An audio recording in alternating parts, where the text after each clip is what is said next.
ہے۔ یہ رات ایک ایسی عظیم رات ہے، آپ ابھی میرے جملے کے ساتھ تصدیق کریں گے کہ یہ رات آج سے 1400 سال پہلے بھی آتی تھی، اور یہ رات قیامت تک آتی بھی رہے گی۔ بے شک۔ لیکن ایسے کچھ لوگ تھے جو پچھلے سال اس رات تو تھے، لیکن اس بار وہ نہیں ہے۔ رات پھر واپس پلٹ کے آئی ہے، لیکن وہ بندے نہیں ہیں۔ ایسا بھی ہو سکتا ہے، اللہ نہ کرے، ایسا بھی ہو سکتا ہے نا کہ ہم حضرات اس بار تو بیٹھے ہیں سبھی اکٹھے ذکر مصطفیٰ کر رہے ہیں، لیکن اگلے سال یہ رات پھر پلٹ کے آئے گی، جب تک قیامت ظاہری بات آتی رہے گی۔ اب جب یہ رات پلٹ کے پھر آئے گی تو کوئی ایسے شخص ہوں گے جو دوبارہ نہیں ہوں گے۔ تو یہ رات بار بار آ کے ہمیں بتانا یہ چاہتی ہے کہ احباب آپ یہاں پہ نہیں ہوں گے، لیکن یاد رکھنا میں واپس پلٹ کے آتی رہوں گی۔ موقع ایک بار ہی صرف ملتا ہے، اب تمہاری مرضی ہے رات سو کے گزار لو یا اللہ کی بارگاہ میں رات رو کے گزار لو، اب یہ بندے کی مرضی ہے۔ اب اللہ تبارک و تعالی قدم قدم پہ کسی نہ کسی طریقے سے اپنے بندے کو بخشنا چاہتا ہے کہ میرا بندہ کسی نہ کسی طریقے بخشا جائے، لیکن اب بندہ اب بخشش نہ کروانا چاہے تو یہ بندے کی مرضی ہے۔ اب رمضان اللہ نے عطا فرمایا، بھی بندہ زندہ ہے، نمازوں کے لیے اذان اس کے سامنے ہو رہی ہوتی ہے اور وہ اٹھ کے مسجد میں نماز پڑھنے کے لیے نہ جائے تو یہ اب بھی اس کی مرضی ہے۔ روزے اس کے سامنے لوگ رکھ رہے ہیں، وہ روزہ نہ رکھے، یہ تب بھی اس کی مرضی ہے۔ تراویح اس کے سامنے لوگ پڑھ رہے ہیں، وہ تراویحوں سے فیض نہ حاصل کرے، یہ اب بھی اس کی مرضی ہے۔ لیکن یاد رکھنا احباب، جب قبر کی مٹی کے نیچے اب آئے ہوں گے نا ہم سبھی، تو پھر ہم ترلے کریں گے، منتیں کریں گے، سماجت کریں گے، یا اللہ ایک باری جان دے، تو فرشتے آکھنا نہ سونے ہوں دوبارہ واپس جان دا راہ کوئی نہیں ہے۔ یہ ہمیں توجہ کرنی چاہیے۔ ہم نے اپنے احباب کو، اپنے دوستوں کو، اپنے بھائیوں کو، اپنے رشتہ داروں کو، اپنے والدین کو ہم نے اپنے ہاتھوں سے قبر میں لٹایا ہے نا، کوئی آیا واپس پلٹ کے؟ کوئی وہاں پہ نہیں آتا۔ یہاں پہ ایک حقائق سن لیجیے۔ ایک اللہ والا، ایک فقیر قبرستان کے پاس بیٹھا ہوا تھا، ایک بندہ گھوڑے پہ سوار پاس سے گزرا، اس نے پوچھا اللہ والے یہ بتا یہاں پہ آبادی کس طرف ہے؟ اس نے قبرستان کی طرف ہاتھ کر کے کہا یہ آبادی ہے۔ اب وہ جو گھوڑے پہ بیٹھا تھا نا وہ بھی تھا ذرا عقل مند، عقل اس کی بھی کام کرتی تھی۔ اس نے کہا یار یہ جو جملہ اس بندے نے بولا ہے نا، یا تو یہ بندہ پاگل ہے کہ قبرستان کو آبادی کہہ رہا ہے، یا اصل میں اگر فقیر ہے تو پھر اس کے اس جملے میں کوئی نہ کوئی حکمت ضرور ہوگی۔ اس نے پھر پوچھا کہ اللہ والے یہ بتا آبادی کس طرف ہے؟ اس نے قبرستان کی طرف پھر ہاتھ کیا، ہاتھ کر کے کہنے لگا یہ آبادی ہے۔ اس نے کہا جناب مذاق تو مت کریں، یہ آبادی تھوڑی ہے، یہ تو قبرستان ہے۔ میں نے آپ سے آبادی کا ایڈریس پوچھا، بتانا بتائیے، نہیں بتانا تو کہہ دیجئے مجھے پتہ نہیں ہے۔ اس اللہ والے نے پھر کہا آبادی یہی ہے۔ اس نے کہا یہ آبادی کیسے ہے؟ اس نے کہا اصل آبادی وہ ہوتی ہے نا جہاں پہ کوئی آئے تو واپس نہ جائے۔ کہا جس آبادی کی تو بات کرتا ہے ہر کوئی وہاں سے اٹھ کے اس آبادی میں آتا ہے، لیکن یہ ایک ایسی آبادی ہے قبرستان کہ میں نے جب تک دیکھا ہے جو یہاں پہ آیا واپس پلٹ کے کبھی نہیں گیا۔ یہ ایک ایسی آبادی ہے، تو پھر آباد جگہ وہی ہوتی ہے جہاں پہ لوگ بستے ہوں۔ وہ کون سی آبادی ہوتی ہے جہاں پہ کوئی ایک دن آتا ہے دوسرے دن یہاں سے اٹھ کے قبرستان چلا جاتا ہے؟ اصل میں واقعتاً آخری آرامگاہ قبرستان ہی آبادی ہے۔ ہم جتنا مرضی جو ہے وہ عمر بسر کر لیں، 1 سال 60 سال 100 سال زیادہ سے زیادہ، لیکن آخر پھر کیا ہے؟ موت ہے، آخر پھر قبر میں جانا ہے۔ تو اللہ نے یہ رات ہمیں اپنی بخشش کے لیے، اپنی توبہ کے لیے عطا فرمائی۔ ہمیں اللہ کی بارگاہ میں توبہ کا موقع ملا۔ آج ہم دعا کرتے ہیں کہ مالک و خالق نے جس طرح ہمیں یہاں بیٹھ کر اکٹھے اللہ اور اس کے رسول کا ذکر کرنے کی توفیق عطا فرمائی، مالک اسی طرح ہم سب کی توبہ بھی قبول فرما لے۔ آئیے قرآن پاک پڑھتے ہیں۔ اللہ نے ارشاد فرمایا خیر من الف شہر، آج کی رات یعنی لیلۃ القدر کی رات، یہ وہ رات ہے خیرن جو بہتر ہے، الف شہر 1000 مہینے سے بھی افضل رات ہے۔ باقی 1000 سال کی راتیں ایک طرف اور رمضان کی 27ویں شب کی رات ایک طرف، تو رب فرماتا ہے اس کا مقابلہ کوئی نہیں کر سکتا۔ اب یہاں پہ آپ نے بڑی توجہ کے ساتھ یہ مسئلہ سننا ہے، میری طرف آپ نے توجہ رکھنی ہے سب نے، کہ اللہ نے اس رات کو افضل کیوں کہا ہے؟ اس رات کا اتنا مقام کیوں ہے کہ جناب علی 1000 سال سے بھی کیا ہے یہ رات افضل ہے. اب افضل کیوں ہے؟ اس رات کے اندر ہوا کیا تھا؟ رب فرماتا ہے اس کے اندر کیا ہوا تھا؟ ہم نے اللہ کا قرآن نازل فرمایا تھا. اس رات کیا ہوا تھا بولیے؟ اللہ کا قرآن نازل ہوا. تو لوح محفوظ سے اس دنیا میں رب کا قرآن کیا ہوا؟ نازل ہوا. اس وجہ سے اللہ پاک نے اس رات کو کیا کہا ہے؟ سب سے افضل کہا. کس سے افضل کہا؟ 1000 سال سے افضل کہا. بڑی محبت کے ساتھ جملہ سن لیجئے گا، بڑی توجہ کے ساتھ. یار جس رات قرآن آئے وہ رات تو 1000 سال سے افضل ہو جائے، تو جس رات وہ صاحب قرآن آئے جس کو ہم محمد رسول اللہ کہتے ہیں، اللہ ہی جانے پھر اس رات کا عالم بھی کیا ہوگا. اس رات کا عالم کیا ہوگا جس رات آقا علیہ السلام تشریف لائے. یہ قرآن سرکار کی وجہ سے آیا. سرکار نہ آتا تو قرآن کہاں سے آتا؟ اب قرآن کا امتیاز کیا ہے؟ آپ قرآن پڑھیے نا تو آپ کو پتہ چلتا ہے کہ حضرت موسیٰ علیہ السلام اس کائنات کے اندر تشریف لائے تو اللہ تبارک و تعالیٰ نے ایک دم سے سارا قرآن پاک، ساری جو کتاب تھی وہ انہوں نے تورات شریف عطا فرما دی. حضرت عیسیٰ آئے ایک دم سے کتاب عطا فرما دی. حضرت داؤد کو زبور ایک دم عطا فرما دی، ہٹ کے جناب علی وقفے کے ساتھ نہیں ادا کی. تو لیکن جب باری آئی آمینہ کے لال کی، جب باری آئی سیدہ طیبہ نیرہ عابدہ زاہدہ جناب سیدۃ النساء حضرت سیدہ فاطمہ الزہرا سلام اللہ علیہا کے والد محترم حضرت محمد رسول اللہ کی، تو رب فرماتا پیارے محبوب اب قرآن ایک بار نہیں بلکہ تو اگر اپنی بیویوں کے پاس ہوگا تو قرآن وہاں نازل کر دیا جائے گا. اگر تو غار میں جائے گا تو قرآن وہاں نازل کیا جائے گا. اگر تو اپنے یاروں کے مجمع میں بیٹھے گا تو قرآن یہاں نازل کیا جائے گا. تنہائی میں بیٹھے گا تو قرآن وہاں. تو عوام میں جائے گا تو قرآن وہاں. تو نماز پڑھے گا تو قرآن وہاں. تو معراج پہ جائے گا تو قرآن وہاں. تو اپنی ماں کا ذکر کرے تو قرآن نازل. تو اپنے ابے کا ذکر کرے تو قرآن نازل. تو اپنے یاروں کے ساتھ بیٹھے تو قرآن نازل. تو اپنی بیویوں کے پاس بیٹھے تو قرآن نازل. تو اپنی اولاد کو اپنی چادر کے نیچے لے لے تو تب قرآن نازل. تو اپنے یاروں کا ہاتھ اپنے ہاتھ میں لے لے تو تب قرآن نازل. اور اگر تو رب کی بارگاہ میں جا کے معراج کی رات امت کا معاملہ پیش کرے تو اللہ پھر بھی قرآن نازل فرما دے.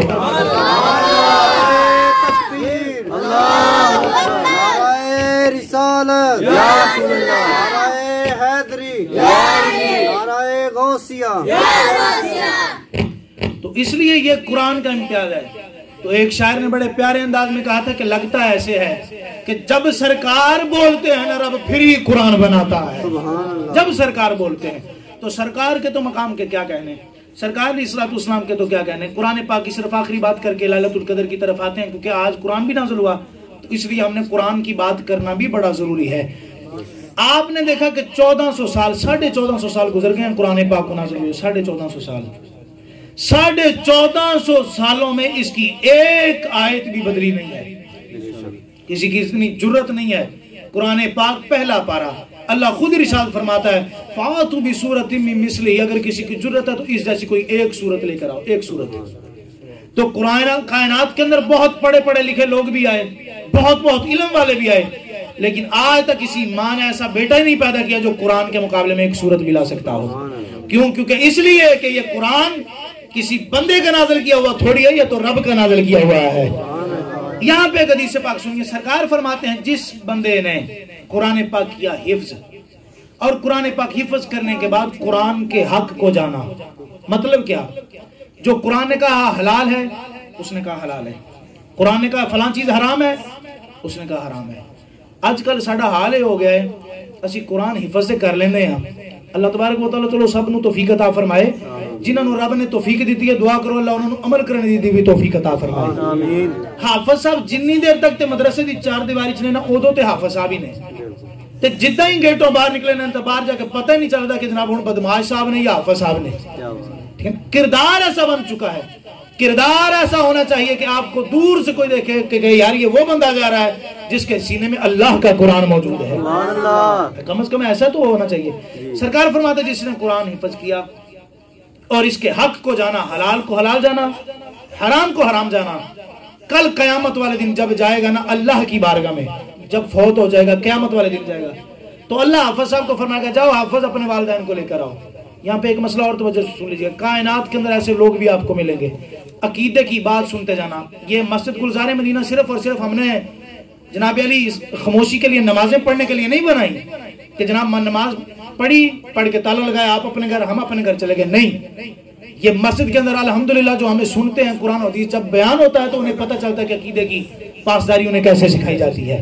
تو عقیدے کا مسئلہ یہاں پہ ایک اور سن لیجیے. آج بھی لوگ ملیں گے جو معذلہ یہاں تک کہتے ہیں کہ نبی پاک علیہ السلام کے والدین مسلمان نہیں تھے. لوگ ملیں گے آپ کو. میرے پاس الحمدللہ کتاب بھی موجود ہے جس کتابوں کے اندر یہ بکواسات لکھی ہوئی ہیں کہ نبی پاک کے معذلہ والدین معذلہ مسلمان نہیں تھے, وہ تو غیر مسلم تھے, وہ تو معذلہ جنت میں نہیں جائیں گے. ایسی ایسی باتیں لکھی ہوئی ہیں ان میں. یہ حدیث پاک آج آپ نے سننی ہے اور جواب آپ نے لے کے جانا ہے. جو یہ بات کرے اس سے کم از کم یہ حدیث پاک سنا کے جواب ضرور آپ نے لینا ہے. رب فرمائے گا حافظ کو, جاؤ حافظ اپنے والدین کے لیے کرو. کوئی بھی حافظ ہو, چاہے اس دن کا ہو, آج سے 1400 سال بعد آئے, قیامت تک جتنے حافظ آئیں گے جس نے قرآن کو پڑھا اور اس پہ عمل کیا, رب کی بارگاہ میں جائے گا تو رب فرمائے گا جاؤ حافظ اپنے والدین کو لے کر آؤ. جب اپنے والدین کو لے کر آئے گا نا تو رب فرمائے گا فرشتوں اس کے ماں اور باپ کو ایک ایسا تاج پہناؤ, ایسا تاج پہناؤ, اس تاج کے اندر جو موتی اور ہیرے جڑے ہوئے ہوں گے اس کی روشنی اتنی ہوگی کہ اگر وہ چمک رہے ہوں تو سورج کی روشنی کم پڑ جائے گی, ان کے تاج کی روشنی زیادہ بڑھتی چلی جائے گی. یہ مقام اس کو ملے گا جس نے اپنے بیٹے کو قرآن پڑھایا ہوگا. ہم قرآن سے دور کیوں ہیں؟ یہاں پہ یہ بھی سنتے جائیے. اب صبح کو سکول بھیجنا ہوتا ہے بچہ تو ہم کیا کرتے ہیں جناب, صبح سویرے والدہ اٹھتی ہے, کپڑے پریس کرتی ہے, وردی تیار کرتی ہے, کھانا پکا کے کھلاتی بھی ہے اپنے ہاتھ سے اور ٹیفن کے اندر بھی بند کر دیتی ہے.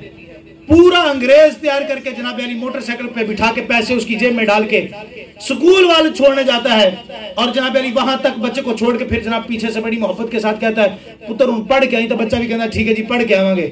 سکول دا معاملہ تے ہوئے یار اے جدوں واری آئے قرآن دی تے سویرے اٹھ کے مولوی نو لان کرنا پوے بھی ادھے بچے پہنچ گئے تے ادھے حال تک پہنچے کوئی نہیں.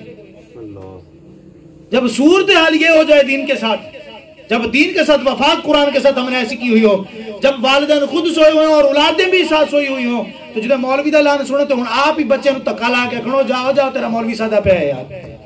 ہن بچہ کہ نہیں جی لیٹ ہو گیا میں جانا جناب, تے ہن منہ بھی توڑنا سپارہ بھی لینا تے لیٹ ہو جاؤں گا. تے والدین کیوں بچے نو آکھدے کوئی گل نہیں منہ بھی مسیتے ہی تو لیں جا کے. سکول کا معاملہ ہے تو تیار کر کے بیچتے ہیں, مسجد کا معاملہ ہے تو کہتے ہیں منہ بھی اوتھے ہی تو لیں, تے جو آکھے سپارہ کوئی نہیں ہو چلو مولوی نے کہی تینوں سپارہ بھی دے دے گا جناب. قرآن کا عقیدہ اور قرآن کی محبت تو ہم نے بچوں کے دلوں سے نکال دی ہے, جس وجہ سے ہم ذلیل ہو گئے. اللہ کی قسم قرآن پڑھا اور سرکار کا فرمان سن. سرکار فرماتے جب یہی قرآن پڑھنے والا بچہ ایک مرتبہ جہنم کی طرف دیکھے گا تو اللہ 70 جہنمیوں کو جہنم سے نکال کے مالک جنت عطا فرما دے گا. قرآن پڑھنے والے بچوں کو یہ انعام ملتا ہے. اب سکول اور یہاں میں یہ نہیں کہتا نہ پڑھاؤ, پڑھاؤ یہ بھی ضروری ہے, میں یہاں سے دور نہیں کرنا چاہتا, صرف سمجھانا چاہتا ہوں آپ کو. سکول پڑھنے جاتا ہے نا بچہ, جتنی مرضی کتابیں اس کے اندر ڈال دو, جتنی مرضی اس کے اندر جناب علی آپ جو ہے وہ کاغذات ڈال لیں, بچہ اپنی کمر پہ ہی بیگ لے کے جائے گا. کبھی بھی بچہ جناب علی اپنے بیگ کو اس طرح آپ کو لے جاتا نظر نہیں آئے گا, بیگ پیچھے لے کے جائے گا. لیکن قرآن کا یہ فیض ہے, نورانی سپارہ بھی ہو تو بچہ اپنے سینے سے لگا کے مسجد میں آتا ہے. یہ قرآن کا فیض ہے. وہ تجھے اور مجھے بتانا چاہتا ہے کہ پائی جی پاویں ایک کلاس پڑھ لو تو پاویں 16 کلاساں پڑھ لو, اے جڑیاں کنڈ دے پیچھے نے یہ پیچھے ہی رہ جانیاں نے, اور جڑا قرآن سینے نال لے کے جا رہے ہیں یہ اج بھی اگے رہے گا, قبر چ بھی اگے رہے گا اور حشر چ بھی قرآن اگے رہے گا. یہ مقام ہے قرآن کا, یہ مقام ہے قرآن کا. رب فرمائے گا حافظ کو لے کر آؤ. اب 70 جہنمی بھی قرآن پڑھنے والا بچہ کیا کرے گا, جہنم سے نکال لے گا. اور والدین کی اتنی عزت کہ سروں پہ وہ تاج, جس تاج کی اتنی روشنی کہ سورج کی روشنی بھی کم پڑ جائے گی اور جناب علی تاج کی روشنی زیادہ ہوگی. اب بچہ ہوں میرا, وہ بھی جناب علی میں یہی مقام پائے, اس کے والدین کو بھی تاج ملے. بچہ آپ کا قرآن پڑھے, جب حافظ بن جائے, کل قیامت والے دن آپ جنت میں جائیں, آپ کو بھی تاج پہنایا جائے.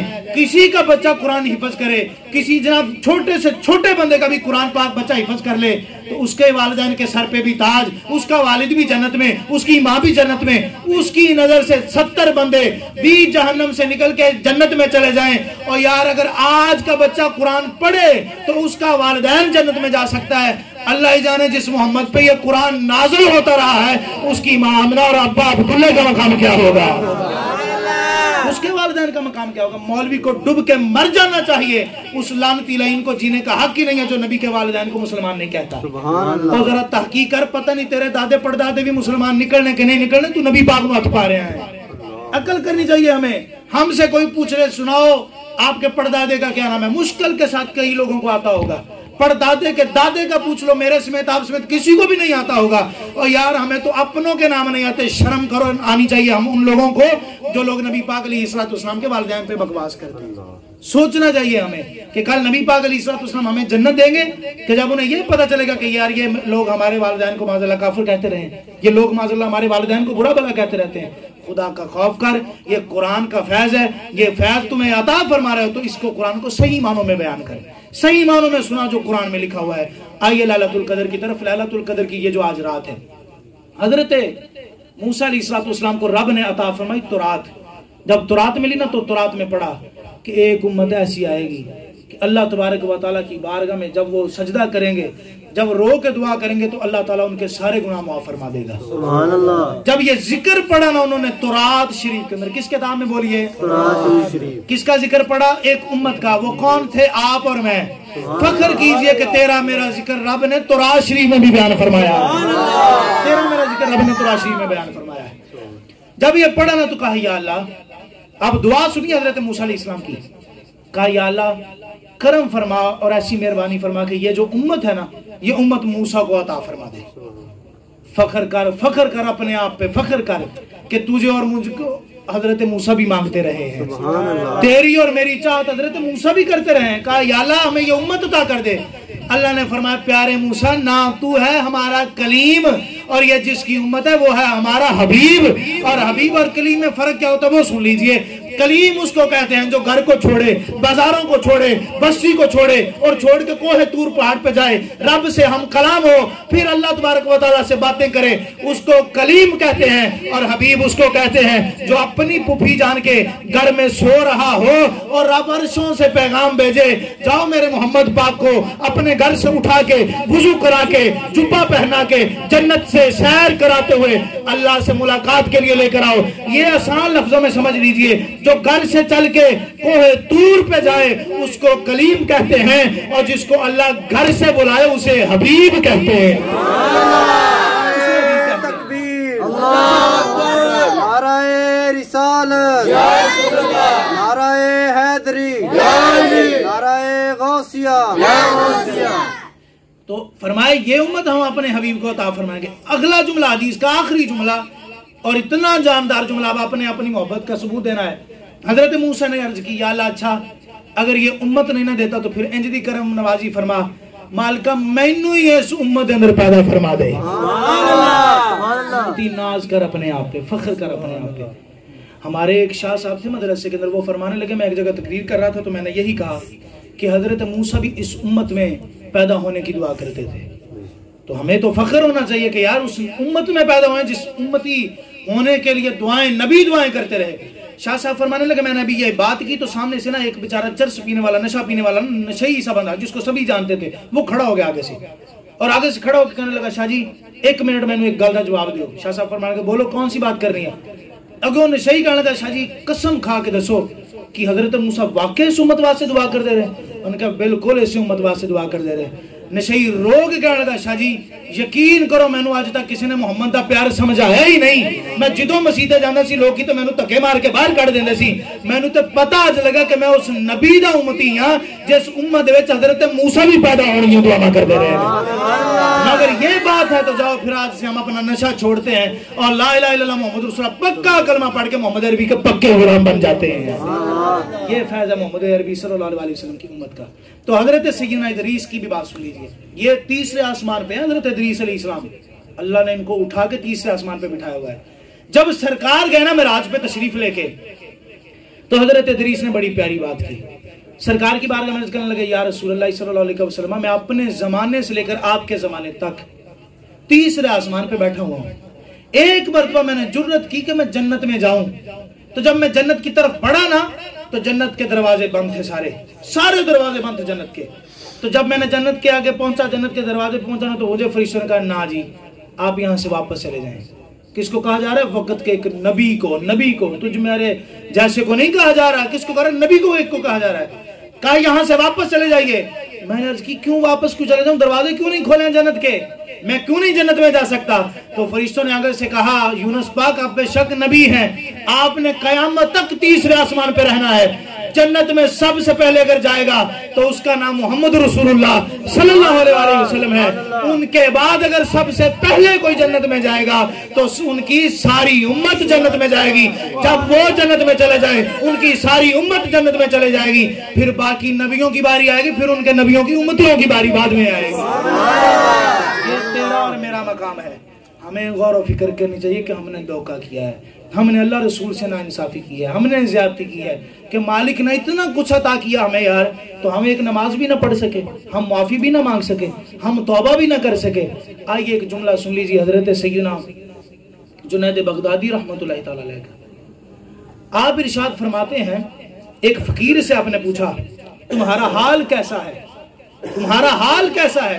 تو آگے سے کہنے لگا اگر مل جائے تو کھا لیتے ہیں اور شکریہ ادا کرتے ہیں مالک کا, اگر نہ ملے تو پھر صبر کرتے ہیں. اب جنید بغدادی تیرے میرے جیسے تو تھے نہیں, وہ تو تھے اللہ کے ولی, انہوں نے کمال لفظ بولا اور ارشاد فرمانے لگے جیسا تیرا حال ہے ایسا تو بغداد کے کتوں کا بھی حال ہے. اس نے آگے سے کہا حضور وہ کیسے؟ کہا کتے کی بھی تو یہی صورتحال ہوتی ہے, مل جائے تو کھا لیتا ہے, نہ ملے تو وہ بھی صبر کرتا ہے. کہا مرد کی حالت ایسی نہیں ہوتی, بلکہ مرد وہ ہوتا ہے ملے تو تب بھی شکریہ ادا کرتا ہے, نہ ملے تو پھر بھی شکریہ ہی ادا کرتا ہے. ہمارا تو حال ہی عجیب ہو چکا ہے. ہم تو جناب علی اگر ملے تو شکریہ ادا کرتے ہیں, نہ ملے تو پتہ نہیں ایسی کیسے کیسے الفاظ جو ہے وہ اللہ کی بارگاہ میں بول لیتے ہیں, ہم کیسے کیسے الفاظ اللہ کی بارگاہ میں جو ہے وہ ادا کرتے ہیں. حضرت سیدنا عیسیٰ علیہ السلام گزر رہے ہیں, حضرت عیسیٰ پاک, تو اللہ کی بارگاہ میں دعا کی مالک میں تیرا کوئی معجزہ دیکھنا چاہتا ہوں, تیری کوئی قدرت دیکھنا چاہتا ہوں. اللہ نے ارشاد فرمایا پیارے عیسیٰ یہ جو تیرے ہاتھ کے اندر عصا ہے نا, ڈنڈا سوٹا ہے تیرے ہاتھ کے اندر, یہ جو سامنے ایک بڑا سا پتھر پڑا ہوا ہے نا, اس پتھر کے اوپر زور سے مار. حضرت عیسیٰ علیہ السلام نے اس پتھر کے اوپر زور کے ساتھ وہ اپنا ڈنڈا مبارک مارا, تو اللہ کے کرم ایسا ہوا کہ وہ پتھر کھلا. جب وہ بڑا سا پتھر کھلا نا, تو کیا دیکھتے ہیں کہ اس پتھر کے اندر ایک نورانی صورت والا, نورانی چہرے والا ایک اللہ کا ولی عبادت کر رہا ہے. سبحان اللہ. اور اسی پتھر کے اندر اللہ تبارک و تعالیٰ نے ایک پانی کا بھی انتظام فرمایا ہوا ہے, چشمے کا, اور اسی پتھر کے اندر ایک درخت جو ہے وہ پھل کا لگا ہوا جو کھاتا ہے پیتا اور وہیں رہتا ہے. حضرت عیسیٰ نے عرض کی مالک یہ کتنے سال سے یہاں عبادت کر رہا ہے؟ اللہ نے ارشاد فرمایا 70 سالوں سے یہاں پہ عبادت کر رہا ہے. سبحان اللہ. بولیے کتنے سالوں سے؟ 70 سال سے عبادت کر رہا ہے. کہا مالک پھر اس جیسا تو بندہ ہی کوئی اور نہیں ہوگا, اس جیسا نیک بندہ کوئی نہیں ہوگا, یہ تو وہ بندہ ہے جس سے تو راضی ہو گیا ہے, اور ایسا کمال کا بندہ کہ جس بندے نے نہ دنیا دیکھی نہ دنیا دار دیکھے, اور مالک اس کو تو دنیا کا پتہ ہی نہیں ہوگا, نہ کوئی گناہ کیا ہوگا. مالک اتنا نیک بندہ 70,000 سال سے اس جگہ عبادت کرے اور بند پتھر کے اندر, اس جیسا نیک کوئی نہیں ہوگا. رب نے فرمایا نا ایسی باتیں نہ کر عیسیٰ, اب ذرا سن, آخر الزمان نبی محمد رسول اللہ صلی اللہ علیہ وسلم جب آپ تشریف لائیں گے, آپ کا امتی لیلۃ القدر کی رات جب 2 رکعت نفل پڑھ کے اللہ کی بارگاہ میں دعا مانگے گا, اس کی 70 سالہ عبادت ایک طرف چلے جائے گی, اس کے 2 رکعت نوافل کا ثواب اس کے 70 سال سے بھی زیادہ بڑھ جائے گا. سبحان اللہ. یہ کمال ملتا ہے امت کے مصطفیٰ صلی اللہ علیہ وسلم کو. ہمیں خیال کرنا ہے, ہمیں سوچنا ہے. آخری صرف 9 منٹ ہیں, بڑی یہاں پہ اصلاحی گفتگو آپ کے ساتھ کرنی ہے. اب جو موضوع کا لحاظ تھا وہ میں نے بیان کر دیا ہے, جو موضوع تھا ہمارا لیلۃ القدر کا وہ میں نے بیان کر دیا ہے. اب باتیں کچھ سن لیجئے. جیسا دور چل رہا ہے نا ہمارے سامنے, تو اس دور کے اندر ماہ رمضان مبارک کا مہینہ بھی چل رہا ہے, تو ایک قرض ہم سب پہ بھی باقی ہے. اگر ہم نے وہ قرض ادا نہیں کیا, اس قرض کو شرعی زبان کے اندر کہتے ہیں فطرانہ. اور ہم میں سے کئی ایسے بندے ہوں گے ابھی جنہوں نے ادا کر بھی دیا ہے, اور ایسا بھی ہو سکتا ہے کئی بیچارے ایسے بھی ہوں گے جنہوں نے ادا نہیں کیا. تو اس لیے اباب ذی وقار اگر کوئی شخص ایسا ہے جس نے فطرانہ ادا نہیں کیا تو وہ فطرانہ جلد از جلد ادا کرے. اور اس کی مقدار کتنی یہ بھی ادا سن لیجئے. مفتی منیب الرحمان صاحب پاکستان کے سب سے بڑے مفتی ہیں اہل سنت و جماعت کے, انہوں نے ارشاد فرمایا کہ گندم کے لحاظ سے 140 روپے فی بندہ جو ہے وہ اللہ کی راہ میں ایسے کسی بندے کو دے جو مستحق ہو, جس کو لگتے ہو. 140 روپے مقدار ہے, اگر آپ 150 دے دیں گے تو وہ بیچارہ خوش ہوگا. 10 روپے سے آپ کا جائے گا کچھ بھی نہیں, اگر 140 سے کچھ نہیں جائے گا تو 10 سے بھی کچھ نہیں جائے گا. تو اس لیے ایک بندہ اپنے گھر سے, جتنے بھی فرد ہیں آپ کے گھر کے, اگر 5 بندے ہیں 6 بندے ہیں, جتنے بھی ہیں آپ کے بچوں سمیت, وہ سارے پیسے جمع کریں اور کسی ایک مستحق کو دیں، اس کا بھی حق ہے کہ وہ بھی عید کی خوشیوں میں شامل ہو سکے۔ اگر آپ کی وجہ سے کوئی عید کی خوشیوں میں شامل ہو جائے گا تو یار فائدے کی بات ہے نا، دعائیں دے گا آپ کو۔ ہمارا حال کچھ الٹ ہو گیا، میں یہ جملے اکثر تقریروں میں کہتا ہوں، آپ نے پہلے بھی سنے ہوں گے، اور ہر بار اس لیے کہہ دیتا ہوں کہ چلو اگر کوئی نیا بندہ ہے تو وہ بھی سن لے۔ ہمارا حال کچھ ایسا ہے، بندہ زندہ ساڑھے سامنے رہے، کپڑے پٹے پرانے پاندہ رہے جناب علی، جتی ٹوٹی ہوئی ہوئے بیچارے دی تے بھوکا پیاسا وقت گزار رہا ہوئے، اسی کدی بھی دی خبر نہیں لئی، ٹھیک ہے نا۔ اچھا تے جدہ ہی دے روح بدن چو نکلے اور بندہ فوت ہویا نہیں تے پیچھے اسی سخی بنے نہیں، پیچھے جناب ساڑی غیرت دا مقام جاگیا نہیں، پیچھے ہون جناب اسی پورے محلے نو سنان واسطے کہہ رہے ہیں جناب کفن میری طرفوں، کہ جدو پاٹے کپڑے پا کے پھردا رہا جناب ادو تو کدی سوٹ لے کے نہیں دیتا۔ ہمیں زندوں کی قدر کرنی ہے، زندوں کی قدر کرنی ہے، مردہ کی قدر تو کوئی نہ کوئی کر ہی لے گا، زندوں کو عطا کر تاکہ تیرے لیے دعا بھی کر سکے۔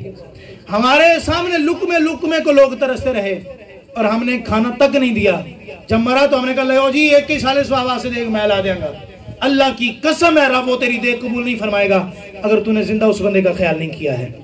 گجرات کے اندر ہی تھوڑے دن پہلے کی بات ہے، خبر سوشل میڈیا پہ وائرل ہوئی تھی کہ ایک بابا بیچارہ دکان سے ایک آٹے کی تھیلی چوری کر کے دوڑ رہا تھا، تو لوگوں نے پکڑا مارا اس بیچارے کو، داڑھی بھی خون کے ساتھ جو لت پت ہو گئی تھی، اور بڑا بیچارہ رو رہا تھا سڑک پہ بیٹھا۔ اب دوسرے کسی آگے بندے نے پوچھا، اس نے کہا بابا بس اتنا بتا کہ تجھے بھی پتا تھا کہ تو بڑھا بندہ ہے یار، چٹی تیری داڑھی ہے تو تینوں آٹا چوری کر دیں، شرم نہیں آئی؟ اب بظاہر تو لوگ جناب علی صوفی تو بن رہے تھے، مفتی تو بن رہے تھے، فتویٰ لگا رہے تھے چوری پہ، اب اندر کی بات کوئی نہیں جانتا تھا۔ بابے نے کیا کہا؟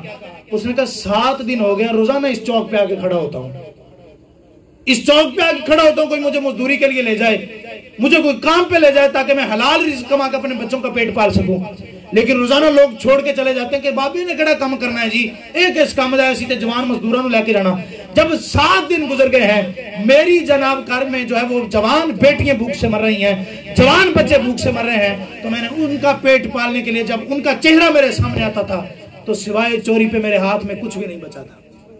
اب چوری کرنے پہ مجبور کس نے کیا؟ ہم نے مجبور کیا۔ اگر خدمت کی ہوئی ہوتی تو آج وہ چوری تو نہ کرتا۔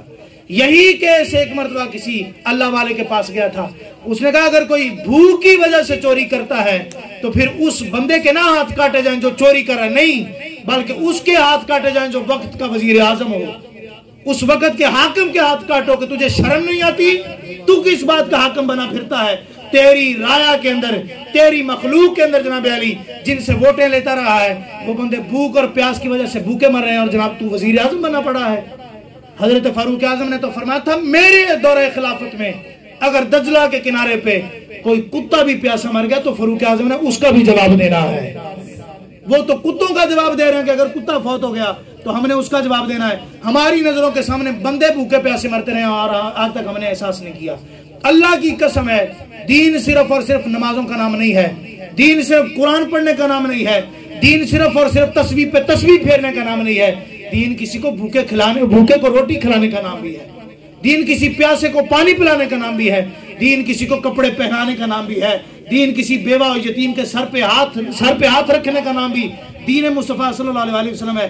غوث پاک فرماتے ہیں میں نے لوح محفوظ پہ نظر ڈالی، اللہ کی قسم ہے آپ فرماتے لوح محفوظ پہ میں نے ساری نیکیوں کو الٹ پلٹ کے دیکھا، سب سے بڑی جو نیکی ملی وہ یہی ملی کہ کسی مخلوق کو کھانا کھلایا جائے، رب کی مخلوق کو کھانا کھلایا جائے۔ مرتے دم تک، آخری ایام تک حضور غوث پاک ایک ہی دعا کرتے رہے، مالک کاش میں تیری پوری امت کو کھانا کھلا سکتا۔ ہمارے سامنے بندے بھوکے پیاسے مر گئے، ہم نے کچھ نہ کیا، جیسے ہی بندہ فوت ہوا ہم نے دیگوں کا اعلان کیا، سالے سواب سے دیگ میں دیاں گا، کولاں دے ختم میں جناب پڑھا دیاں گا، 40ویں تے دیگ میں دیاں گا۔ اللہ کے بندوں زندوں کی قدر کرو، زندوں کے کام آؤ، زندوں کے کام آؤ گے تو یہی دعا کا سبب بنیں گے۔ حضرت امام حسن رضی اللہ تعالیٰ عنہ کا انتقال ہوا، جب آپ کو غسل دینے کے لیے لٹایا گیا، قمیض آپ کے بدن سے اتاری گئی تو آپ کے بدن مبارک پر رسیوں کے کچھ داغ تھے۔ اب لوگوں نے سوچا کہ یہ داغ کس وجہ سے آگئے؟ آپ نے تو کبھی کسی کے سامنے اتنا مشکل ترین جو ہے وہ کام تو کیا نہیں، اتنا سخت تو آپ نے کام نہیں کیا، تو اس کی وجہ کس وجہ سے آپ کے بدن پہ داغ آئے؟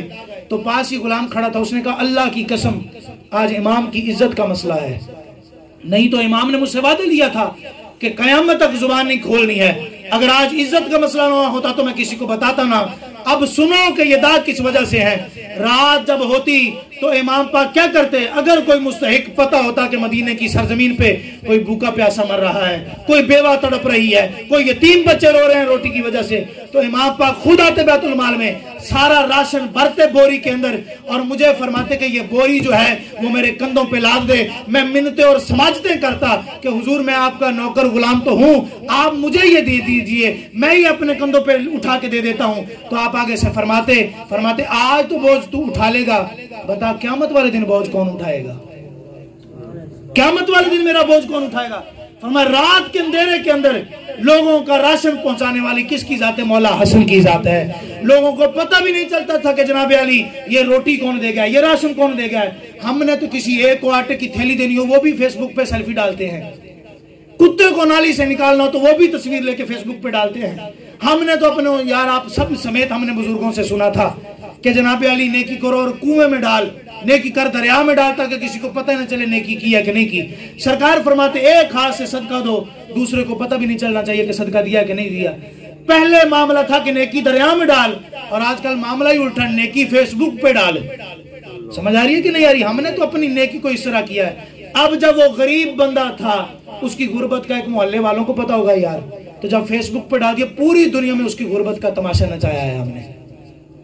تو مولا حسن کا پتہ بھی نہیں ہوتا تھا کہ راشن کون رکھا ہے، لیکن جب مولا حسن کا انتقال ہوا تو مدینے کے گھروں سے رونے کی آوازیں آتی تھیں۔